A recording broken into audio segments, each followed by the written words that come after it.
Integral consciousness is the cutting-edge level of human psychological growth. It brings radical new capacities, like a long-term evolutionary view, an embrace of all prior levels of development, and a realistic balance between the needs of self and the needs of others. But it's not a final destination, a goal to be reached.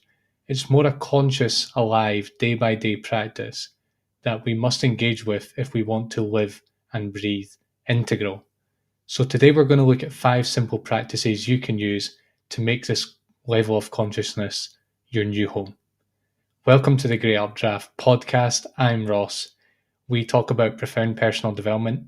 You can find me on all the major podcasting platforms out there, and you can get tons of free resources at thegreatupdraft.com, which is visited by thousands every month. You can also work one-to-one with me in my mindfulness coaching by visiting the website. So we're not going to be talking too much about what integral consciousness is today, but if the theory is right, it's the next major stage of human development that's going to come online and influence the culture in a dramatic way, just like the current leading edge, which is postmodern egalitarianism, which erupted in the States and the UK and other Western countries not long after the Second World War.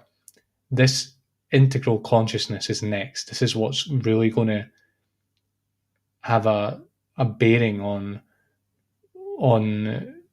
what's to come in society and in culture. I will encourage you to follow the links in the description to find out more about what integral consciousness really is in a lot of depth, if you need to. And I also encourage you to follow the link in the description to the accompanying article for this video, and you'll find 2 more practices there that I'm not going to have time to cover today. So head over to the accompanying article for those.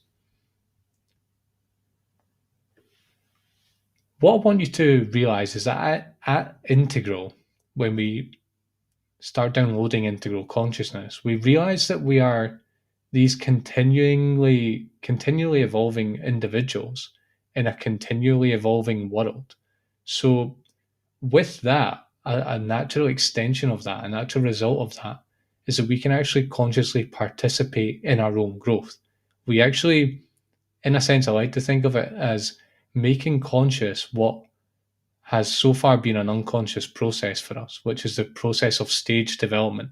And though we often talk about integral consciousness, you'll find all manner of resources out there on integral consciousness. I don't think it's made clear enough what we can actually do to embody it and how we can encourage it, and how even if this is your home and this is where you kind of, the integral thinkers in the world, those are the people you resonate with, and you've basically got an integral heart, as we say.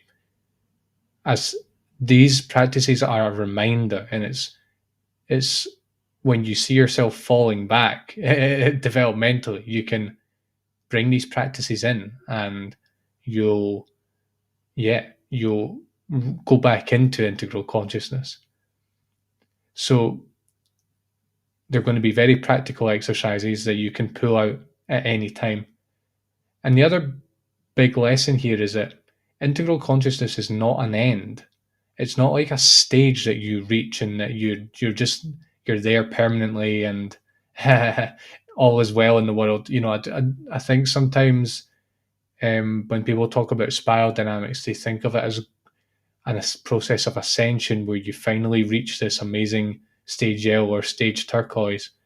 And really, I really don't think that's accurate. I see it as more of a practice. And really, as humans, as growing humans, we have all the earlier levels online, and they come in and dominate, and often not to our advantage. And so, as I said, these practices are things you can bring in to continue to practice being integral, because it really is a practice. And over time, as you make these a habit, and as you start to take the lessons from these practices, you start to see the power, and you start to really understand why the practices are what they are and why they are that way. Your operating system will start to, become more and more integral over time. And it'll be something you don't really have to try to do. It'll just be your default. To be clear, if you already know the, you know, models like spiral dynamics and integral theory, when I say integral consciousness, what I mean is the teal, yellow, and the turquoise level together. So I'm not differentiating between the two when I say integral. And if I want to be more specific, I will be. I'll say teal or yellow, and I'll say turquoise when I want to be more specific. Before we get into the first practice, I just want to give you a bit of a warning here that these practices are things I found useful, and they're things that I see that I do when I'm living life, basically. But I don't want you to think that these somehow define what it means to be integral, or that the things I say are all true and they should be true for you. I think there are markers of being integral. There certainly are. But at the same time, my own embodiment of it is my own thing. And actually, we kind of embody all these stages in our own unique way. And I'm going to have my blind spots. I'm going to have my bright spots. I'm going to have my strengths and my weaknesses. So, take what I'm saying, look for the deep lessons, but don't get too caught up in all the little details. And at the end, you have to let your own experience and your own wisdom and your own realization that you are actually embodying this level, and let that guide you. Don't get too caught up in all the details and think that it all needs to be exactly what I'm saying. That's not what the point of this is. So let's get to those practices then. The first practice to, live and keep encouraging integral consciousness is to see the healthiness and the necessity of all stages. Now, basically, when we hit second tier in our development, we sort of loosen up. All the previous stages are basically monoperspectival. They're very narrow-minded. They have their view of the world, and if someone doesn't agree, or if they see things differently, then they're excluded, and they're not. We think of them as like some kind of alien, or they're just wrong in some way. And at second tier, that tendency is reversed. We reach up, we reach back, and we reach forward in the developmental spectrum, and we open our hearts to all previous stages. We realize that all the prior stages are building blocks in this grand puzzle that we are, and in the grand puzzle that is society and culture and humanity. We can see the deeper truths in all the stages, and we can see why they come about. It doesn't mean we necessarily agree with everything, that we're going to regress to those levels, but we can see that their validity and the reason why they come about. And this isn't just in a psychological way, it's also in a societal way. Societal pressures and socioeconomic conditions and so on create these stages in a very real way. And what I want you to think is that the extent to which you fail to see their validity and necessity is the extent to which you are not embodying integral consciousness. Now at Teal, this is really an intellectual thing. So it's like we can think about the stages and we can synthesize them in thought. At Turquoise, it's quite different actually. And this is where integral consciousness has layers to it. Turquoise is different.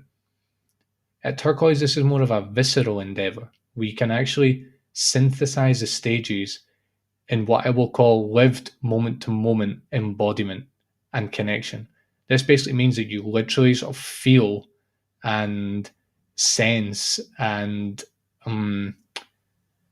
watch the stages inside yourself. And it's very different to what Teal is. And the practice here, let's get to the actual practice. The practice is to deeply observe yourself as you're living out your life, and basically watch out for all these stages as they appear and disappear within you. For example, a particular emotion that you're experiencing might be from a certain stage, a reaction that you have, an action that you take, these things can all be from different levels of the developmental spectrum. For example, if you need to set boundaries with people and be lion-like and be, a bit authoritarian, can you tap into your red? Can you do that? In a more complicated situation, when you need facts and figures and the trends, can you go to rational analysis and be objective and look for external validation for the facts and all this that you're interested in that moment? That's an orange expression. And if feelings and togetherness and sensitivity are required, can you adopt the green self? Can you let your green self come through? And even more, can you do all of this without getting contracted around them, without over identifying as red, as orange, as green, or as any of the other previous stages? Can you do it just as a momentary action that comes through you, in a sense, and let it come, let it go, and then once it's gone, you kind of move on? And this is flex flow. Spiraldynamics talks about flex flow, and this is what it is. It's being able to live all these levels without really being attached to them, but also seeing that they're healthy and necessary in the right situation. The second practice I want to cover is what I'm going to call seeing the spectrum of stages. Now, this is very related to the first one, except the difference here is that we kind of want to see them all at once. We want to see all of the stages all at once. And this happens in particular situations. I'll give you a good example of this. And also to see that they form a sort of hierarchy within you. And I'm saying you're not thinking about this, you're actually seeing it as it's happening. And this is really more a turquoise thing. I got this from Jeff Salzman, who's does a podcast about integral theory applied to politics. And he spoke about this practice in the context of the Israel-Palestine conflict. And it really helped me because I have a big allergy to current events. I'm not really sure why. I tend to bury my head in the sand, or I tend to just not care, or I tend to not believe the news people, these kind of things. I just do not participate. But what he gave me was really important. And so let's say we're reading this news article about the Israel-Palestine conflict. What you'll see is, if you watch yourself, is that you'll see a sort of spectrum of reactions, and the spectrum is the developmental spectrum. Let's start at the very top. A third tier reaction is, third tier is like the spiritual self, or the stages of the spiritual self. And at third tier, we see everything to be no more and no less than the manifestation of spirit. So you might see the Israel-Palestine conflict in that way. Second tier, what does second tier see? At turquoise, this is sort of like the loving grandparent self, I would call it. It sort of sees the chaos of the conflict, it sees the churning, and it sees people dying, and it sees all this tragedy. And it kind of sees it as this inevitable part of life. Not that it's a nice thing. It's just an inevitable thing that comes about because humans are evolving and evolution is playing itself out. And at turquoise, we sort of rest in something greater. I wouldn't say we have the full spirituality of third tier, but we have a deeper trust in something that is guiding all of this, even if the surface phenomena are really quite terrible and catastrophic sometimes.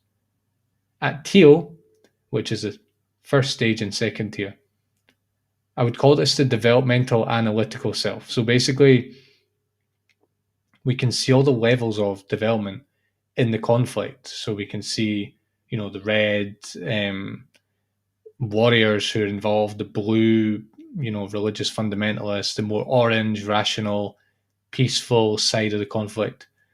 And we can see all of this, and we're trying to sort of analyze the conflict. We're trying to figure out sort of, wait, who's to blame? Is it the red? Is it the blue spectrum? Is it the orange? Is, what's to blame here? And it does that, and it can see all of the first tier reactions to the conflict. So it can say, The modern Americans are reacting this way, and the traditional Americans are reacting this way, and so on and so forth. And it can sort of see all these layers in the conflict. Let's go into the first tier. What does green do with the Israeli Palestine conflict? Green is all about the victim oppressor. So if you notice yourself reacting in terms of who's the victim, who's the oppressor, who's been getting stepped on for decades in this conflict, that's what green sort of focuses on. And it wants to right the wrongs, it wants to bring justice, it wants to help the victim, it wants to sort of be nice, it wants to go in there and and give people the support they need and so on. And you can notice this sort of urge in yourself when you're reading this article. The orange is what I'll call the rational self. It wants to analyze the conflict, it wants to dissect, fact find, and think. It wants to know all the dates, and it wants to know the facts and the figures, and it wants to figure out, right, okay, who's benefiting financially from all this? Why are they doing, what are the politics involved, and so on. So it gets really analytical, but it doesn't see, not analytical in the Teal sense, analytical more in terms of facts and figures and the objective truth about the situation and so on. So you're probably going to be having those reactions. Amber is what I'll call the dichotomizing righteous self. This is stage blue, also called stage blue. Basically what amber does is it takes the moral high ground and it sort of jumps to conclusions. It labels people as being right and wrong. These are the people that are guilty. These are the people who are not guilty. Let's punish those who've done it. And it gets sort of judgmental, and it oversimplifies the situation. In this situation, the Israeli-Palestine conflict, both sides are victims, both sides are oppressors at the same time, in my opinion. And the red self, we're not going to go any further than the red self. The red self is like the aggressive self, and this is the part of us that acts with anger, and it just wants to go in there and like take retributive action. Basically, it wants to go in there and fuck the people who bombed, and let's go in there and chop their heads off. This is like the red part of us, the aggression, just a raw, unfueled aggression. So as you're engaging with current events like the Israeli-Palestine conflict, this all happens. Okay, you might be more aware of certain reactions than others, but if you're going into sort of integral consciousness by this point in your development, you're going to notice all this stuff coming up, because this is our developmental trajectory. And what I want you to do as well is not just to see it in thought, so you can see all these thoughts are coming up associated with all these levels. I want you to actually feel the body. So the lower levels, first tier, is sort of lower down the body, particularly red. Red's very sort of visceral, it's in the gut, it's in the stomach. While if you go up the spectrum, especially when you start getting to second tier and beyond, becomes sort of in the head and even beyond that, into some, it goes outside of the body, it sort of lives outside the body. And because of that, each has their own emotional resonance. Red is like very angry and it gets us all tense and gets the blood flowing and so on. While green, the victim oppressor self, it feels like lighter and airy and warm and a bit sort of feminine and sensitive. So look for all of this. And this is you seeing the entire developmental spectrum in yourself as it comes up and as it manifests in the body. So that's your practice. Your practice is to do that as you're living life, as you're reacting to current events, in this case, the Israeli-Palestine conflict. As you face challenges, as you face new situations, just see all these reactions coming up, and they're all from different levels of the spectrum. And this practice here focuses on doing them all as they're coming up together, and they fight and they coalesce and they come together and they argue with each other and then they die off. But again, you can go back to practice one at this point, and you can really go into one if you think it's the most appropriate, or if you just fancy expressing it. And You can express it through words, through movement, the red self, you can start swearing, fuck these people and all this. And then let it go. And then go back to that point of just observing the whole thing. And these reactions always come up as you're navigating life, as you're just living life. All of this stuff is inside us, and you can see the entire spectrum as you go about your everyday life. Great. Practice 3 is to zoom out. Now, at Integral, it's more of a grandparent perspective. It's like, okay, things are crazy sometimes, the Israeli-Palestine conflict, for example, or, the way technology is advancing, or the youth of today and all this. And what we want to do at Integral is take us, as I said, a grandparent perspective. We can see the chaos, we can see the movement and all this, but we just sort of trust that over the long run, things are advancing for the better. And as humans, we over idealize the past. We somehow think that the past was peaceful and that we were living in some sort of paradise if we go back far enough in human history. But we also catastrophize the future. We say, well, if AI develops too much, then it's going to destroy human creativity. Or if Donald Trump gets reelected, the whole thing's going to collapse. Or if Britain leave the EU, then that means that European democracy is in danger, and all this.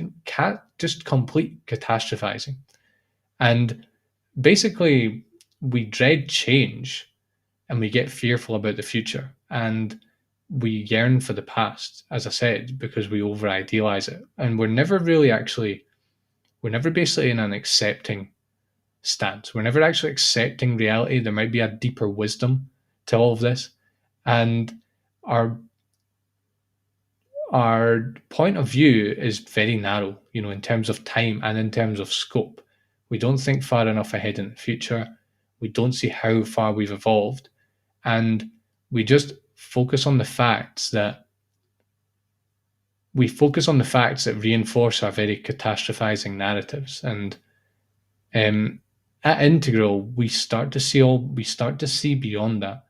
We see that despite the catastrophizing, culture and society and individuals continue to advance, and that evolution and change are basically built into the universe. It just seems like that is the way.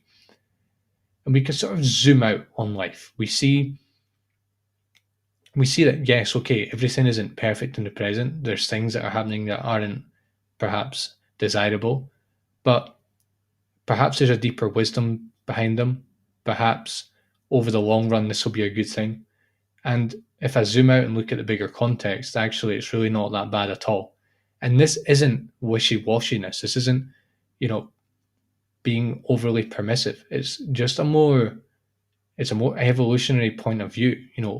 We look back to see how far humans have come, and we just trust in that evolutionary process.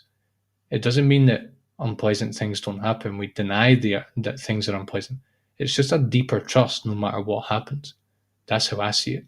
So the practice here is, whenever you find yourself leaping to judgment about politics, about technology, climate change, social issues like racism, whatever, just open up your time span. I want you to actually go back to the Big Bang here, like in your mind. Think back to when objective reality didn't even exist.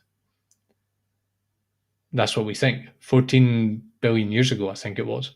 When it didn't exist. Nothing existed at all. And now I want you to think 1,000 years into the future, when basically human civilization will have changed beyond all recognition. Like, we will be as lost, or even more lost, as someone from the year 1023 would be in the year 2023, in the year 3023. Evolution and change are accelerating, and so is technology. In 1,000 years, what we think of as human civilization will just be completely different. And then once you've done that, contemplating the fact that once all of this didn't exist, and in just 1,000 years' time, most likely, human society and individuals will have changed beyond all recognition, come back to the present and see that the current situation that you're facing or that you're contemplating here is, it looks a lot different now. And that this current situation is like a midpoint or a way stage on on the continuing evolving trajectory of humankind and the universe, and that really the society in 1,000 years from now or even further ahead, it couldn't it couldn't exist without what's happening right now. Everything is contributing to that. The second practice is to always ask how everything is working together for good. Thanks, Steve McIntosh, for this. Even if it seems terrible on the surface, ask yourself what good is coming out of the situation without denying like the immediate short-term difficulties involved. Like the Israeli-Palestine conflict's a good example of that. Sure, there's it's a catastrophe and there's people dying, and it's not a pleasant situation. But long term, what could be the good of it? What lessons are we learning? And this can happen, and you can apply this to your personal life as well. Even if things aren't going well for you in your personal life and you don't see the light at the end of the tunnel, ask yourself, what good is this doing me? And when I look back in 10, 20, 30 years, what will I think of this period in my life? And that will help you see that, it'll help you take that more integral, grandparently stance towards life.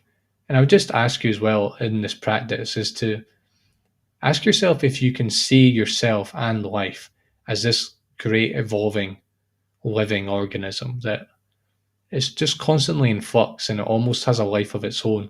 And also there's a deeper wisdom that's guiding all of this. Okay, let's get to our final practice now, and this is what I'm going to call love thy neighbor.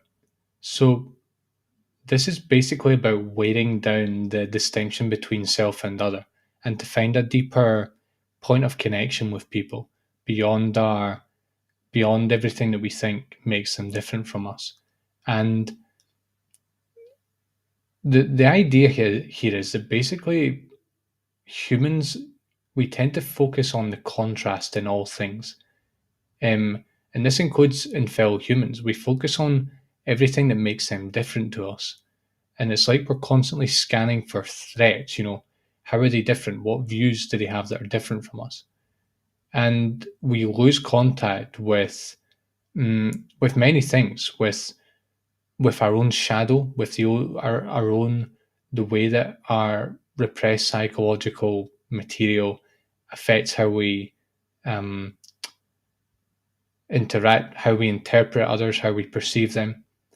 It also has us forget about the fact that we're actually not separate from other people in a very real way, and that the separation from others, as I speak about in the accompanying article, is really a kind of illusion in our consciousness.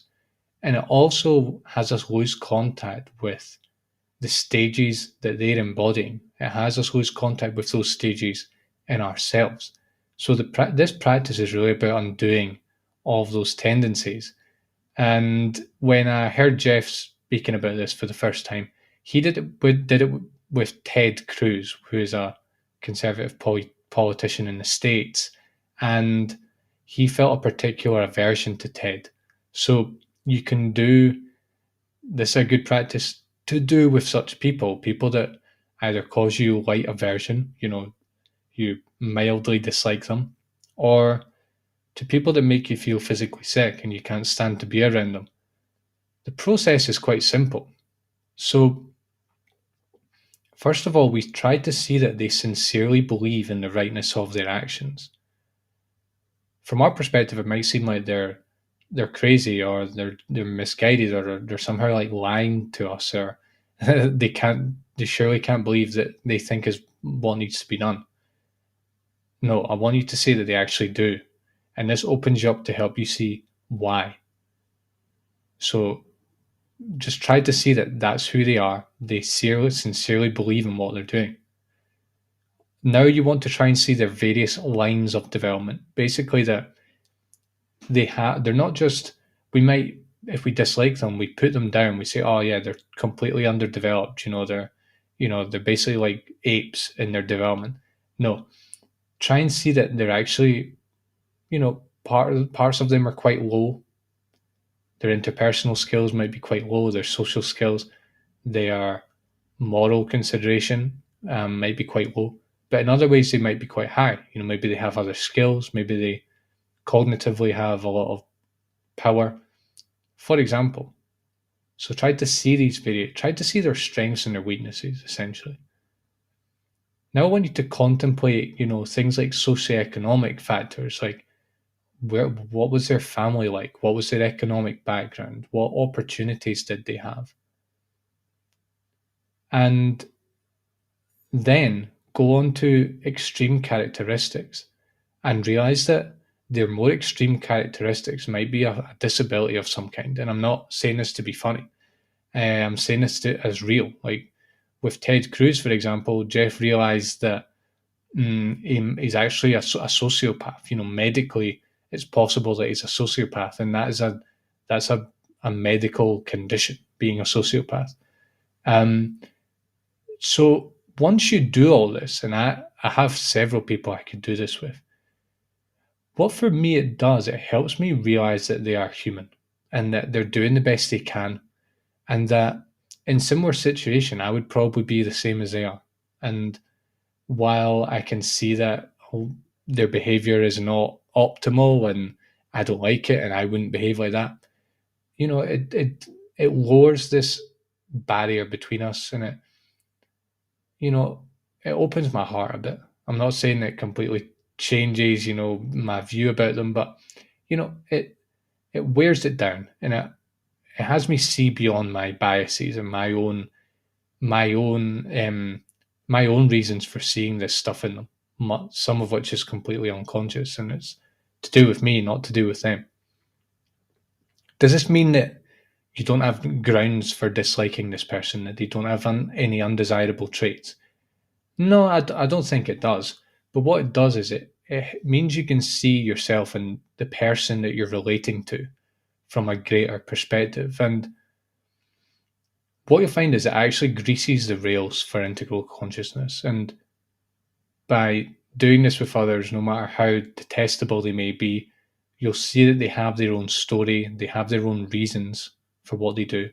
And you're working on your empathy, and you're getting in touch with the socioeconomic and the psychological and whatnot, all the different kinds of factors that make us who we are. And this takes you into that integral grandfatherly or grandparently perspective. Great. So those are 4 practices I recommend. You can find the other 2 in the accompanying article.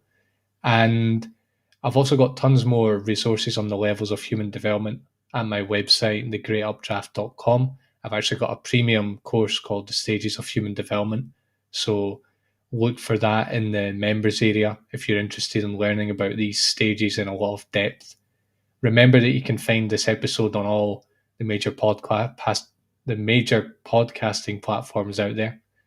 And make sure you subscribe, because every week I share new episodes like this that will transform your psychology, transform how you see the world, and transform how you live and act in the world.